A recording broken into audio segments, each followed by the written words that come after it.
Who was David Carlson? To an average person out in the world, this name holds no meaning. But to me, he was one of the most important people in the world.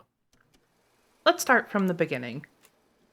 He was born in 1942 to Esther and Vernon Carlson in a little city in southwest Washington called Kelso. He was born and raised here with several siblings from his mother and stepmother, Maxine. Soon after graduating high school in the 60s, he enlisted in the U.S. Army and was stationed in Japan. I have a fond memory of him talking about a girlfriend he had there where she taught him how to speak Japanese. After he returned to the U.S., he met my grandmother Shirley at a bar where she was a singer. The story I was told growing up was that she saw him across the bar and said she was going to marry him one day. I remember being shown these little bar napkins that had notes on them that they wrote for each other. They wed in '67 and had 2 children, my uncle and my mom. Sadly, Dave and Shirley divorced in 2003, but shortly after, he met his life partner Nadine. Some of my favorite things about him are that he was always happy.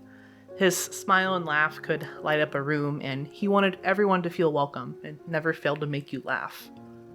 He loved to travel and learn about different cultures. He was a lover of music and dancing. He really liked to salsa. I learned all my cooking skills from him. He loved a good glass of wine, always a Merlot, and most importantly, he was an amazing grandfather. He stepped up to raise me for much of my childhood when my mom wasn't able to, and for that, I am so grateful. He was always my biggest supporter, whether it was theater performances, driver's ed, graduation, college, you name it. He encouraged me to get out of my shell and try new things.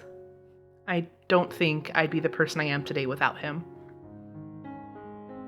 Around 2010, he was diagnosed with cancer.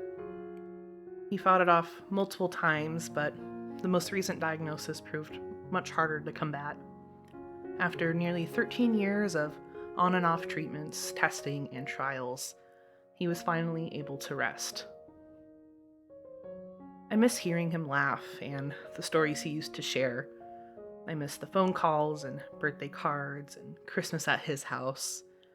I miss visiting with him on the deck on a nice sunny day.